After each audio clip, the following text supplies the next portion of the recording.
अस्सलाम वालेकुम नाजरीन, आज 22 नवंबर 2021 है और नाजरीन पाकिस्तान की सियासी फिजा में कई डेवलपमेंट्स इन पैरेलल साथ साथ चल रही हैं। नाजरीन यकीनन आप रोजाना की बुनियाद पे मुशाहिदा करते होंगे कि रोजाना दर्जनों पॉलिटिकल डेवलपमेंट्स हमारे सामने आती हैं और न्यूज़ के हवाले से अगर मैं बात करूं तो एक मैस क्रिएट हो चुका है पाकिस्तान की पॉलिटिकल एटमॉस्फेयर में। और आजकल के दिनों में गुज़श्ता 2-3 दिनों से चंद फैमिली कमिटमेंट्स की वजह से मैं ज़्यादा वीडियोस अपलोड नहीं कर पा रहा, तो उसके लिए मैं पेशगी माजरत का ख्वाह हूं। और आज से इंशाअल्लाह ताला आज या कल से मैं कोशिश करूंगा कि आपको तमाम तर पॉलिटिकल डेवलपमेंट्स के हवाले से अपडेट रखा जाए। नाजरीन आपके इल्म में है कि 17 नवंबर से पहले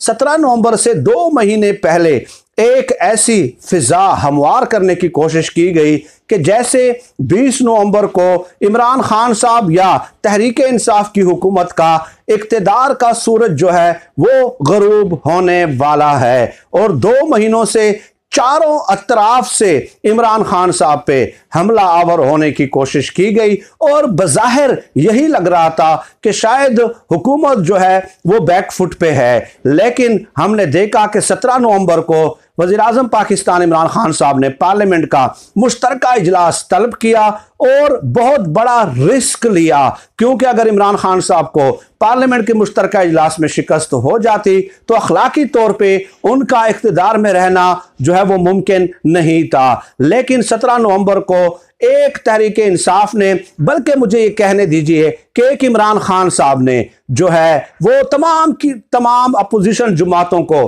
चारों शाने चित कर दिया। उसके बाद अपोजिशन की जमातों की तरफ से इल्जामात का एक ना खत्म होने वाला सिलसिला शुरू हो चुका है। चुनांचे आप देख लें कि खुद अपोजिशन की तमाम तर जमातें एस्टेब्लिशमेंट और ज्यादातर अदालतों को तनकीद का निशाना बना रही हैं। मौलाना फजलुर रहमान साहब ने 17 नवंबर के बाद मुख्तलिफ जलसों से खिताब किया और खूब आग के शोले उन्होंने उगलने की कोशिश की। यह जाहिर करता है कि इमरान खान साहब की एक चोट ने कितनी गहरी जरब लगाई है इन तमाम अपोजिशन की सियासी जमातों को। और अब शायद उन्हें यह यकीन हो चला है कि 2 साल तो कुजा बल्कि 2023 में भी उन्हें इक्तदार अपने हाथों से सिरकता हुआ नजर आता है। यही वजह है कि चाहे नवाज शरीफ साहब हो, चाहे मरियम नवाज साहिबा हो, चाहे वकला कन्वेंशन हो, चाहे मौलाना फजलुर रहमान साहब के जलसे हों,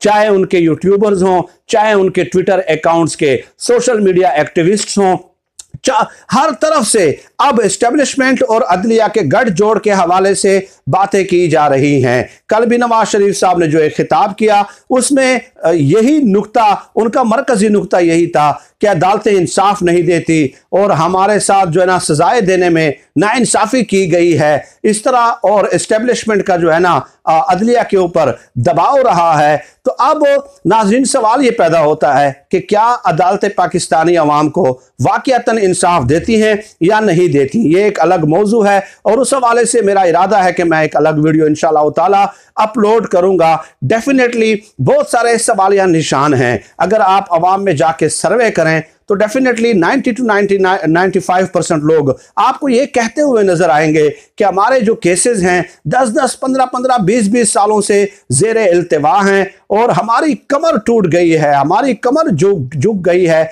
लेकिन फैसले हैं कि आने का नाम नहीं लेते। लेकिन जो अपोजिशन की जमातें और नवाज शरीफ साहब और मरियम नवाज साहबा जो नैरेटिव बिल्ड करने की कोशिश कर रही हैं अदालतों के खिलाफ, वो खालिसतन अवामी हुकूक के लिए नहीं है, बल्कि खालिसतन सिर्फ और सिर्फ अपने जाती मफाद के हुसूल के लिए है। इसलिए उनके इस बयानिए का साथ इसलिए भी नहीं दिया जा सकता कि 3 बार ये लोग इख्तिदार में रहे हैं, तो क्या कभी इन्होंने इस तरफ तवज्जो देने की कोशिश की कि अदालतों में कितने सालों से मुकदमात ज़ेरे इल्तिवा हैं और क्या क्या सुकम और खामियां हमारे निज़ाम इंसाफ में मौजूद हैं। लेकिन इन्होंने तीन बार इक़्तिदार में रहने के बावजूद उस तरफ तवज्जो और इल्तिफात से काम नहीं लिया। लेकिन जब उन्हें इक़्तिदार से बेदखल कर दिया गया और इनके खिलाफ जब फैसले आना शुरू हुए तो फिर इन्होंने निज़ाम इंसाफ पे सवालात उठाना शुरू कर दिए।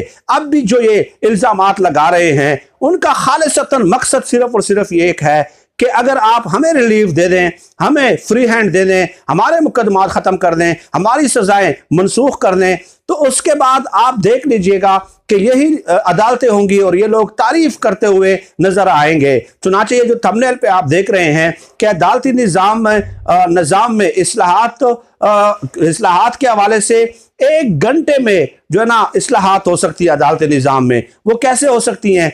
अदालतें अच्छी हो जाएंगी। 1 घंटे में ये जो है ना अदालतें ये फैसला दे दें, सिर्फ ये फैसला दे दें कि नवाज शरीफ और मरियम नवाज बेगुनाह हैं, हम उनकी सजाएं मनसूख करने का ऐलान करते हैं। 1 घंटे के अंदर ये अदालतें फैसला दे दें। आप यकीन कीजिएगा यही लोग जो है ना जमीन और आसमान के कलाबे अदालतों की तारीफ में मिलाना शुरू कर देंगे। तो ये इनका फार्मूला है कि हमें रिलीफ दे दो। अवाम के मुकदमात 50 सालों से हैं, 100 सालों से हैं, 200 सालों से हैं, ज़ेरे इल्तिवा है। इस चीज से इन्हें कतई तौर पे कोई गर्ज है ही नहीं। मेरी कोई दुश्मनी तो नहीं है भाई, न मेरा इमरान खान साहब रिश्तेदार है, न नवाज शरीफ साहब मेरे दुश्मन है, न मेरी जायदादों पे उन्होंने कब्जा किया हुआ है। लेकिन ये इनका फार्मूला है कि जब इनके खिलाफ फैसला आ जाएगा, जब इन्हें सजा होगी तो वो निज़ाम इंसाफ जो है वो बिल्कुल जो है ना मुअत्तल करने की कोशिश करेंगे। नाज़रीन, और अब नाज़रीन थंबनेल का जो दूसरा हिस्सा आप देख रहे हैं कि चीफ जस्टिस को 1 रात के लिए जेल में भेजने का मंसूबा। नाजरीन, चौधरी शुजात हुसैन साहब की किताब है, गौहर अयूब साहब की किताबें हैं, आप उन किताबों का मुताला कर सकते हैं। उन्होंने बाकायदा अपनी किताब में लिखा है कि चीफ जस्टिस सज्जाद अली शाह साहब के साथ जब नवाज शरीफ साहब की मुनाकशत थी और तनाज़ो था तो उस वक्त गौहर अयूब साहब लिखते हैं कि मैं और नवाज शरीफ साहब एक गाड़ी में जा रहे थे और नवाज शरीफ ने मेरे घुटनों पे हाथ रख के कहा कि क्यों ना 1 रात के लिए chief justice of Pakistan Sajjad Ali Shah साहब को जेल भेज दिया जाए। यह मनसूबा उस वक्त नवाज शरीफ साहब ने बनाया था। तो गौहर अयूब साहब ने कहा कि मैं फौरन चौंक उठा और मैंने कहा कि मियां साहब खुदारा आप अक्ल के नाखून लें, होश से काम लें, हिकमत और तदब्बुर से काम लें। इस तरह का कोई इकदाम उठाने से आप गुरेज करें जिसकी वजह से पूरे का पूरा निज़ाम जो है वो धड़ाम से नीचे गिर जाए। ये गौहर अयूब साहब ने अपनी किताब में लिखा है, खुद नविश्त सवाने में। सच तो ये है चौधरी शुजात हुसैन साहब ने अपनी किताब में लिखा है। तो ये इन लोगों का माजी रहा है, लेकिन अब ये चारों तरफ से अपने वफादार तनख्वाहदार हिमायती सहाफ़ी, एंकर्स और तज्जियाकारों के जरिए और अपने पार्टी रहनुमाओं के जरिए चारों तरफ से एस्टेब्लिशमेंट और अदलिया के किरदार पे सवालात उठाते हुए नजर आते हैं। और इस तमाम तर मश्क का मकसद सिर्फ और सिर्फ इतना है कि इन्हें रिलीफ दिया जाए, बाकी जाए बाढ़ में अवाम। इनका मकसद पाकिस्तान में निज़ाम इंसाफ बहाल करना नहीं है। मैं इनके साथ अगर निकल जाऊं कि वाकई मियां साहब आप ठीक कह रहे हैं, मैं इनके साथ सड़कों पे निकल आता हूं, मेरे बच्चे इनके साथ मारे जाते हैं और कल को मुझे पता चलता है कि इनको रिलीफ मिल गया है, तो खुदा की कसम ये लोग आपको सड़कों पे नजर भी नहीं आएंगे, तकारीर करते हुए नजर भी नहीं आएंगे अदलिया के किरदार के हवाले से। तो यही वजह है कि अवाम इन पे एतबार करने के लिए तैयार नहीं है। वगरना अगर ये निज़ाम इंसाफ को बहाल करने में मुखलिस होते तो कोई वजह नहीं कि पाकिस्तान का हर शहरी यकीनन उनके मुतालबात के साथ खड़े होता हुआ नजर आता। फिर वक्त नाज़रीन, आज के इस वीडियो में इतना ही। पाकिस्तान जिंदाबाद।